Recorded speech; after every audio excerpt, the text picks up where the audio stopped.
I never thought the last words my mother-in-law would say to me would be an apology. Have you ever been blamed for something you didn't do, and no one believed you? Stay with me because this story will show you how God sees everything, even when the world turns blind. If these stories feel real to you, please subscribe.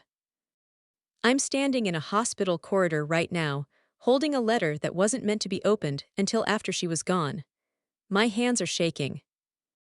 The paper is wrinkled from being folded and unfolded so many times, and I can't stop crying. Not because I'm angry, not because I'm hurt anymore, but because I finally understand.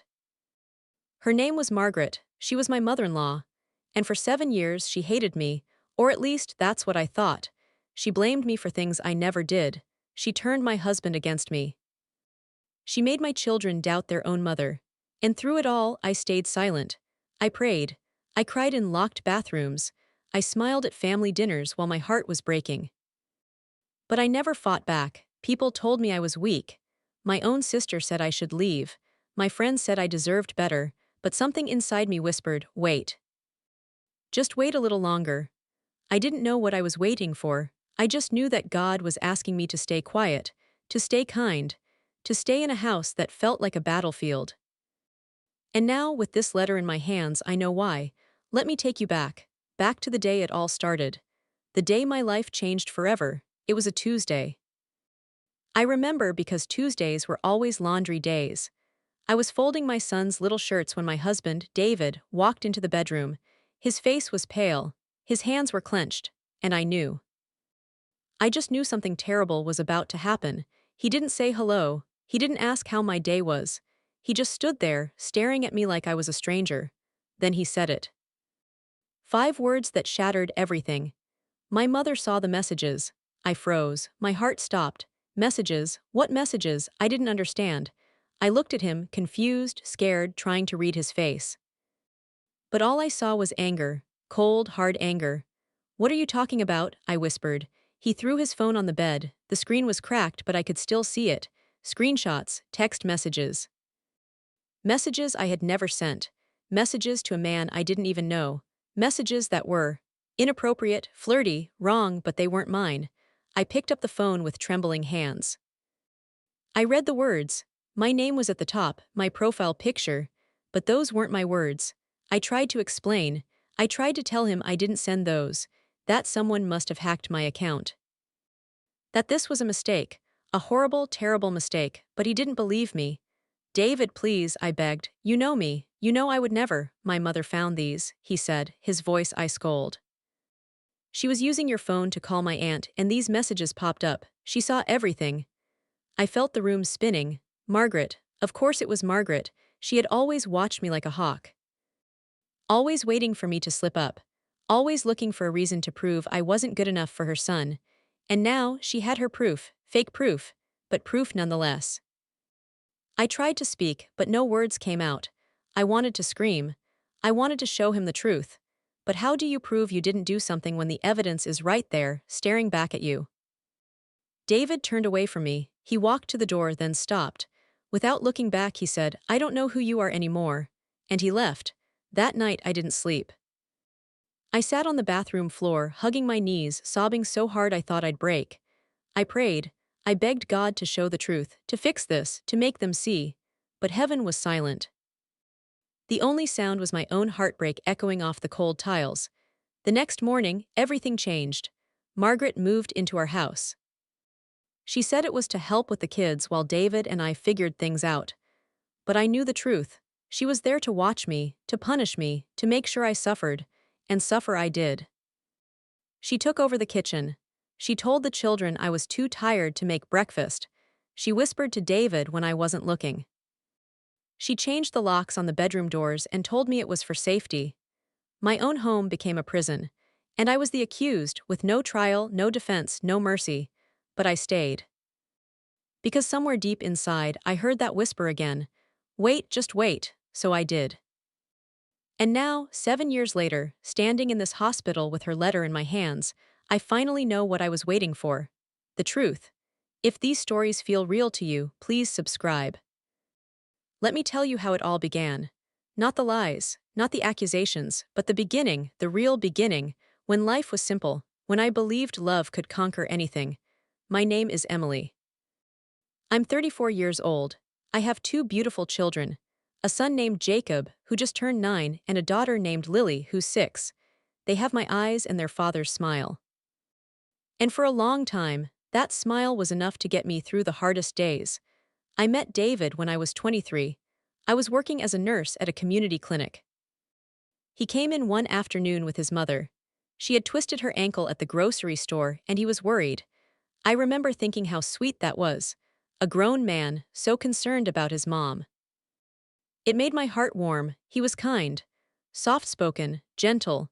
He had these brown eyes that made you feel safe, like everything would be okay as long as he was there.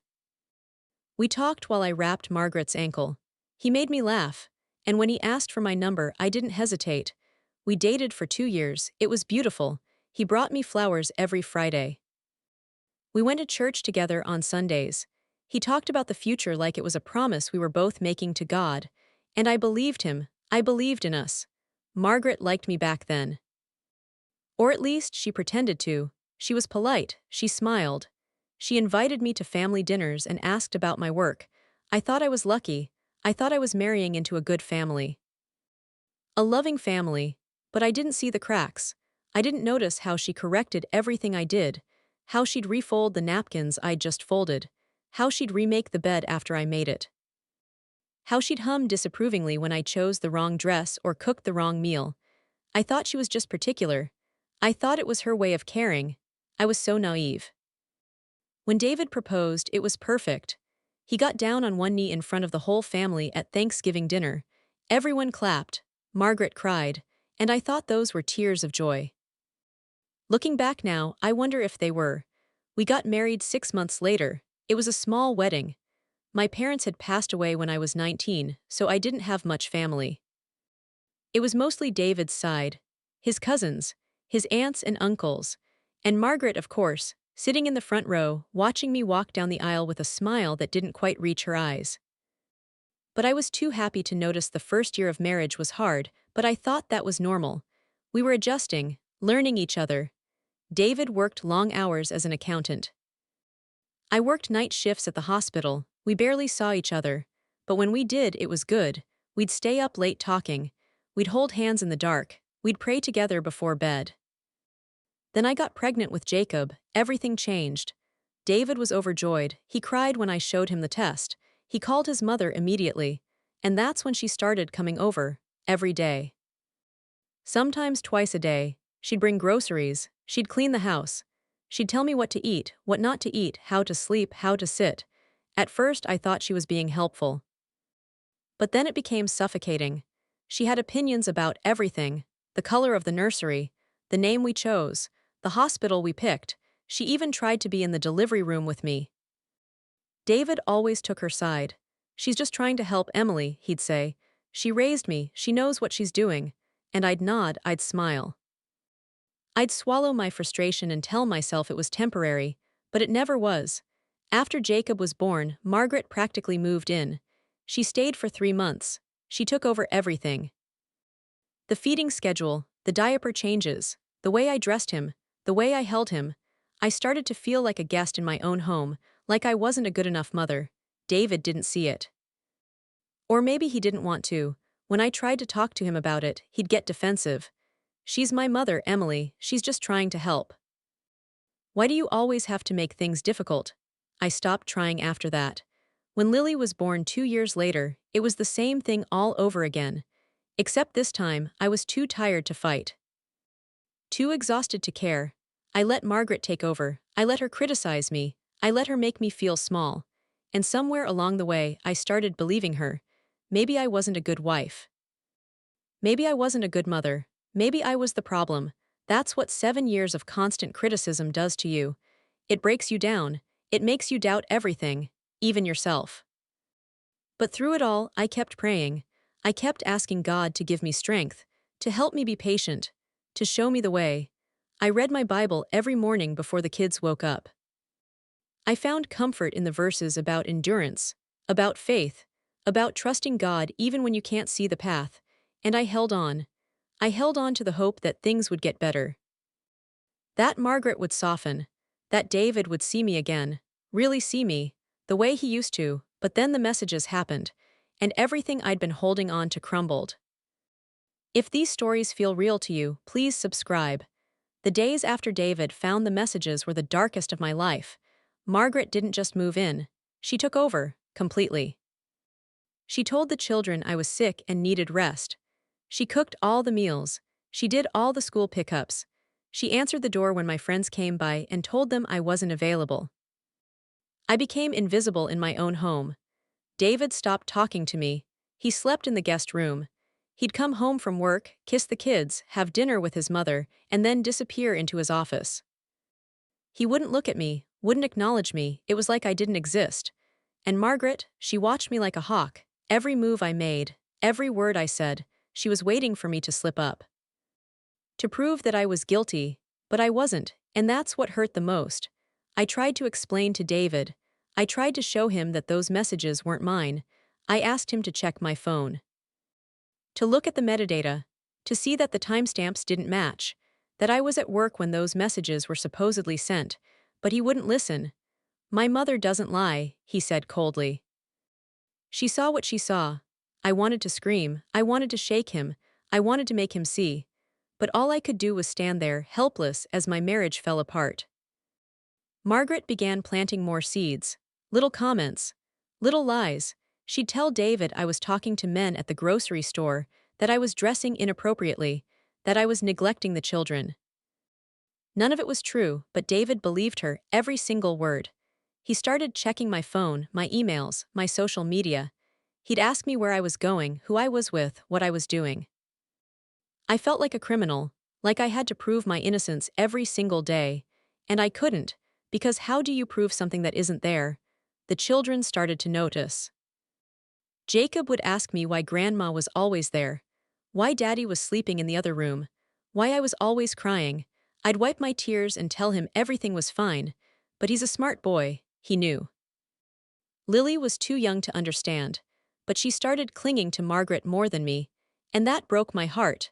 My own daughter preferring her grandmother because Margaret was giving her everything. Toys, treats, attention.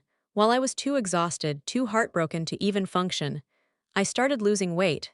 I couldn't eat, couldn't sleep. I'd wake up in the middle of the night, drenched in sweat, replaying everything in my mind, trying to figure out who did this to me, who hacked my account, who wanted to destroy my life. But I had no answers, only questions. And pain one night, about 3 months after it all started, I was in the kitchen washing dishes. Margaret came in. She stood behind me, silent, watching. I could feel her eyes on my back. Finally, she spoke. "You know, Emily," she said softly, "I never thought you were good enough for my son." I froze. The plate in my hand slipped and shattered in the sink. I turned to look at her. She was smiling, not a kind smile, a cold, satisfied smile. "I always knew you'd show your true colors eventually," she continued. "Women like you always do." I felt the anger rising. For the first time in months, I felt something other than sadness. I felt rage, hot, burning rage. "I didn't do anything," I said, my voice shaking. "Those messages weren't from me." She laughed, a soft, mocking laugh. "Keep telling yourself that, dear. But we both know the truth." And she walked out. That night I packed a bag. I was going to leave. I couldn't do it anymore. I couldn't live in a house where I was hated, where I was blamed for something I didn't do, where my own husband looked at me like I was a stranger. I stood in the bedroom, staring at the suitcase on the bed. My hands were shaking. My heart was pounding. I was ready to walk out that door and never come back, but then I heard it. Jacob's voice, soft, sleepy, coming from his room. "Mommy, are you there?" I closed my eyes. Took a deep breath, and I walked to his room. He was sitting up in bed, holding his stuffed bear. His eyes were wide, scared. "I had a bad dream," he whispered. I sat on the edge of his bed and pulled him into my arms. He wrapped his little arms around my neck and held on tight. And in that moment, I knew I couldn't leave. Not yet. Not while my children still needed me, so I unpacked the bag. I went back to my room and I stayed. The weeks turned into months. The months turned into years and nothing changed. Margaret stayed. David stayed distant. And I stayed silent. I prayed every day. I asked God to give me strength, to show me the way, to help me endure. And somehow I did. I woke up every morning, I made breakfast. I took care of the kids. I smiled when I needed to. I cried when no one was looking. And I waited. I didn't know what I was waiting for. I just knew that God was asking me to hold on, to trust Him. To believe that He had a plan. Even when it felt like there wasn't one. Even when it felt like I was drowning. I held on. If these stories feel real to you, please subscribe. It was a cold November morning when everything changed. I was in the kitchen making coffee when my phone rang. It was a number I didn't recognize. I almost didn't answer. But something told me to pick up. "Hello, is this Emily Carter?" a woman's voice asked. "Yes, this is she. This is Dr. Patel from St. Mary's Hospital. Your mother-in-law, Margaret Carter, was brought in early this morning. She's had a stroke." The world stopped. I don't remember what I said. I don't remember hanging up. All I remember is running to the guest room, banging on the door, telling David we had to go. Now, we rushed to the hospital.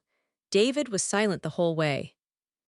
His hands gripped the steering wheel so tight his knuckles turned white. I wanted to reach out, to hold his hand, to comfort him, but I couldn't. There was still too much distance between us. If these stories feel real to you, please subscribe. When we got to the hospital, they told us she was stable but unconscious. The stroke had been severe. They didn't know if she'd wake up. And if she did, they didn't know what kind of damage there would be. David broke down. I'd never seen him cry like that. He collapsed into a chair and sobbed. And for the first time in 7 years, I felt sorry for him. Not for me, not for what he'd put me through, but for him, because he was losing his mother. And despite everything, I knew how much he loved her. I sat next to him. I didn't say anything, I just sat there. And after a while, he reached for my hand. He held it. And we sat like that for hours.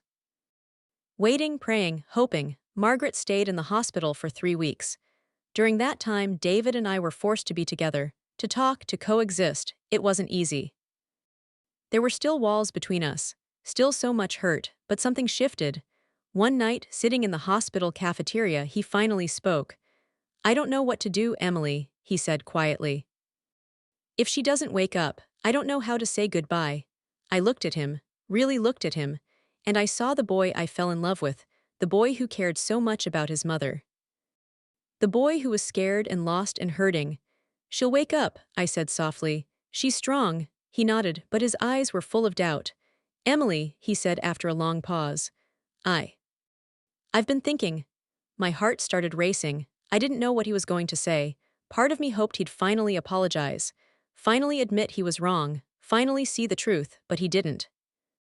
"I've been thinking about us," he continued. "About everything that happened, and I don't know if we can fix this." I felt the tears coming. I bit my lip to hold them back.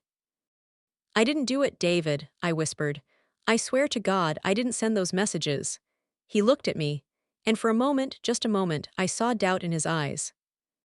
Like maybe, just maybe, he was starting to believe me, but then he looked away. "I don't know what to believe anymore," he said. Margaret woke up on a Thursday. I wasn't there when it happened. I was at home with the kids. David called me, his voice shaking with relief. "She's awake," he said. "She's asking for me."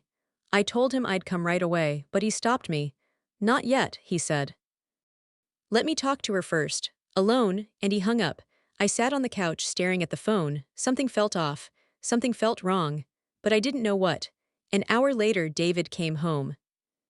His face was pale. His hands were shaking. He walked past me without saying a word and went straight to the bedroom. I followed him. "David, what happened? Is she okay?" He turned to look at me. And in his eyes, I saw something I hadn't seen in 7 years. Confusion. "She asked about you," he said slowly. My heart stopped. "What did she say?" He sat on the bed, running his hands through his hair. "She asked if you were okay, she said. She said she needed to tell you something." I didn't understand. Margaret hated me. "Why would she ask about me? What does she want to tell me?" I asked. David looked up at me, and for the first time he looked scared. "I don't know," he whispered. "But Emily, I think I made a mistake." The next day, Margaret asked to see me. Alone. David drove me to the hospital. We didn't talk the whole way. When we got there, he walked me to her room, then left. Said he'd wait outside. I stood at the door, my hand on the handle, my heart pounding. I didn't know what to expect. Part of me was scared. Part of me was angry. Part of me just wanted answers. I pushed the door open. Margaret was lying in bed, hooked up to machines. She looked so small, so fragile, so different from the strong, controlling woman who had ruled my life for 7 years. When she saw me, her eyes filled with tears. "Emily," she whispered, "I'm so sorry." I stood there, frozen. I didn't know what to say, didn't know what to feel. "Please," she said, her voice weak. "Sit, I need to tell you the truth." I sat down slowly, my whole body tense. And then she told me, "Everything. If these stories feel real to you, please subscribe." Margaret's voice was barely a whisper, but every word cut through me like glass. "The messages," she began, tears streaming down her face. "They weren't real." I couldn't breathe. "What do you mean?" I asked, my voice shaking. She closed her eyes, fresh tears spilling over. "I created them," she said. "I faked them. It was me, Emily, it was all me." The room spun. I gripped the edge of the chair to keep from falling. "Why?" The word came out broken, desperate. Margaret sobbed, her whole body shook. "Because I was scared," she said. "Scared of losing my son. Scared that you'd take him away from me. You were so perfect, Emily, so kind, so patient. And I knew if I didn't do something, David would choose you over me. He'd build a life with you and forget about me." I couldn't speak. I couldn't think. All I could do was stare at her. "I had access to your phone when I was staying with you after Jacob was born," she continued. "I created a fake account, used your picture, your name. I sent those messages to a fake profile I made. And then I deleted everything from your phone so you'd never know. I waited. I waited until the right moment. And then I showed David." My hands were shaking. My whole body was shaking. "You destroyed my life," I whispered. "You destroyed my marriage. You made my husband hate me. You turned my children against me. For 7 years, Margaret, 7 years." "I know," she sobbed. "I know, and I'm so sorry. I'm so, so sorry." I stood up. I wanted to scream. I wanted to rage. I wanted to hurt her the way she hurt me, but I didn't. Because looking at her now, broken and weak and full of regret, I realized something. She was already suffering. "Does David know?" I asked quietly. She nodded. "I told him. Right before I asked to see you, I told him everything." I closed my eyes, took a deep breath. "Why now?" I asked. "Why are you telling the truth now?" Margaret looked at me with eyes full of pain. "Because I almost died, Emily," she said. "When I had the stroke, I saw my whole life flash before me, and all I saw was the pain I caused, the lies I told, the lives I ruined, and I realized. I couldn't meet God with this on my conscience. I had to make it right, even if it's too late." I stood there for a long time just looking at her, this woman who had tormented me, who had turned my life into hell, who had stolen 7 years from me, and all I felt was tired, tired of the anger, tired of the pain, tired of carrying this weight. "I forgive you," I said softly. Margaret's eyes went wide. "What?" "I forgive you," I repeated. "Not because you deserve it, but because I can't carry this anymore. I've been carrying it for 7 years, Margaret. And it's killing me, so I'm letting it go. I'm forgiving you, and I'm moving on." She sobbed harder. "You're a better person than I ever was," she whispered. I shook my head. "No. I'm just a person who's been held by God's grace, and now I'm choosing to extend that grace to you." I left the room. David was waiting outside. When he saw me, he stood up. His eyes were red. He'd been crying. "Emily," I held up my hand. "Not here," I said. "Let's go home." We drove in silence. When we got home, we sent the kids to their rooms. And then we sat in the living room, face to face for the first time in years. David broke down. "I'm so sorry," he said, his voice cracking. "I'm so, so sorry. I believed her. I believed my own mother over you. I didn't trust you. I didn't defend you. I let you suffer for 7 years, Emily, 7 years, and I can never take that back." I looked at him. This man I married. This man I loved. This man who broke me. "No," I said quietly. "You can't." He buried his face in his hands. "I don't expect you to forgive me," he said. "I don't even know if we can fix this. But I need you to know. I see you now. I see what I did. And I will spend the rest of my life trying to make it right." I was quiet for a long time, then I spoke.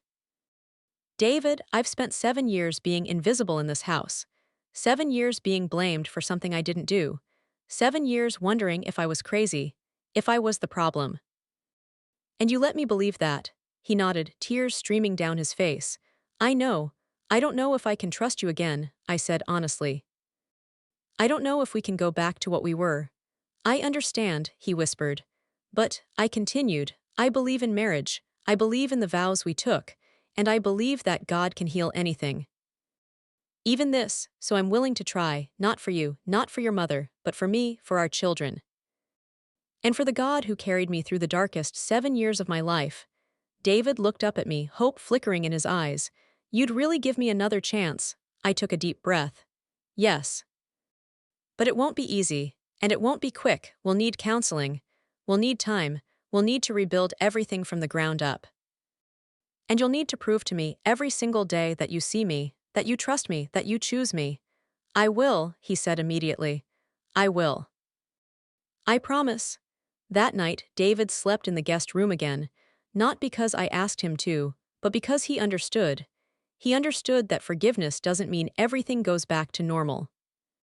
It means we start over, slowly, carefully, and that's what we did. We started going to counseling, we started talking, really talking, about everything. The hurt, the lies, the betrayal. The loneliness, it was painful. Some sessions I'd leave crying so hard I could barely drive home. But slowly, we started healing. David started showing up. He'd come home early to have dinner with us. He'd help with bedtime, he'd sit with me and just be present. He apologized, over and over, not because I asked him to, but because he needed to. And I started letting him back in. Little by little, not all at once, but step by step. It wasn't perfect. Some days were hard, some days I still felt the anger, the resentment, the pain. But I kept choosing grace, kept choosing forgiveness, kept choosing to trust God's plan, even when it was hard, especially when it was hard. If these stories feel real to you, please subscribe. Margaret passed away 6 months after her stroke. She had another one, a massive one, and this time she didn't wake up. David was devastated. Despite everything, she was still his mother. And he loved her, I understood that, so I stood by him. I held his hand at the funeral. I helped him go through her things, I let him grieve, and in one of her boxes we found the letter. The letter she'd written to me, the one she wanted me to read after she was gone. It was sealed in an envelope with my name on it. David handed it to me with shaking hands. She wanted you to have this, he said quietly. I opened it right there, sitting on her bedroom floor, surrounded by boxes of memories. The letter was long, pages and pages of her handwriting, shaky. Emotional, real, she told me everything again. The how, the why, the guilt she carried every single day. She told me she watched me suffer and hated herself for it.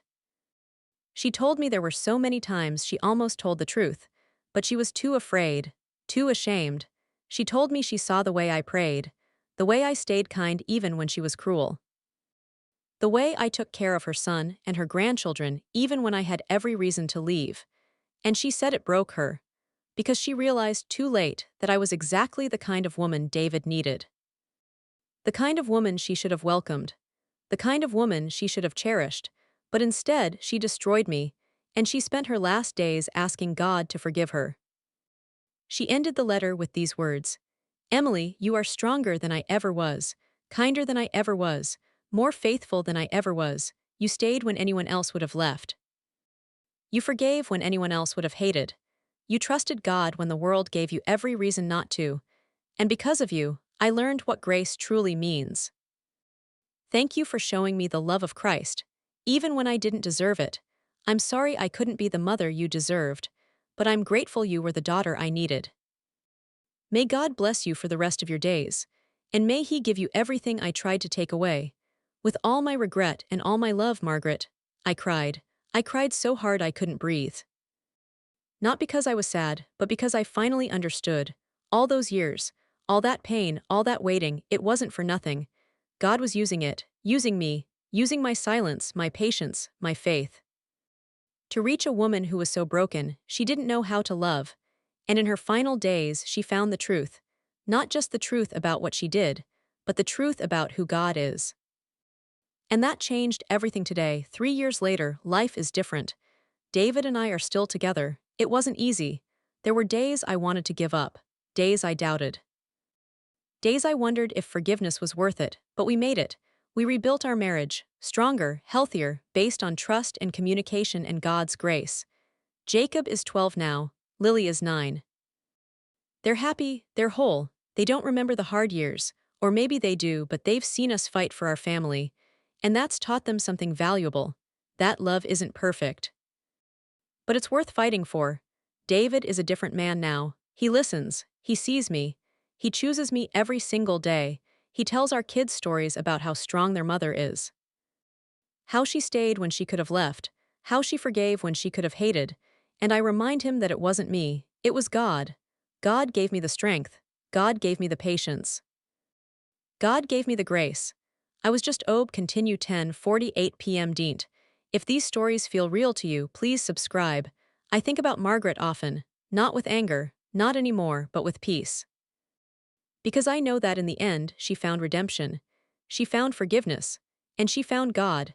And that's all any of us can hope for. I learned so much from those 7 years. I learned that silence isn't weakness. That patience isn't passive. That forgiveness isn't forgetting.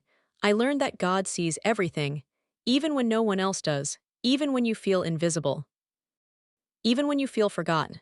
He sees, and He's working, even in the waiting, especially in the waiting. I share this story not for sympathy, not for praise, but for anyone out there who's going through something similar, anyone who's been blamed for something they didn't do, anyone who's been betrayed by someone they trusted, anyone who stayed silent when they wanted to scream, anyone who's chosen grace when they had every right to choose anger. I want you to know, God sees you.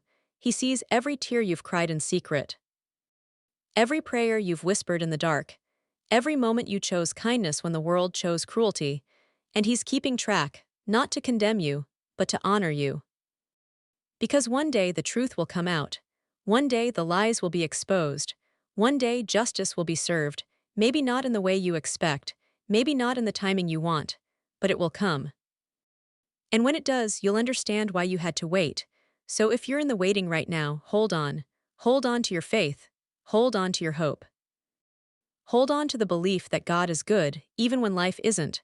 Don't let bitterness take root. Don't let anger consume you. Don't let the pain turn you into someone you're not. Stay kind. Stay faithful. Stay patient. Even when it's hard, especially when it's hard, because that's when God does His best work. In the waiting, in the silence, in the brokenness. That's where miracles happen. If these stories feel real to you, please subscribe. I still have Margaret's letter. I keep it in my Bible. And sometimes, when I'm having a hard day, I read it. Not to relive the past, but to remember the lesson. That forgiveness heals, that grace transforms, that God redeems, even the hardest stories, even the deepest pain, even the darkest nights.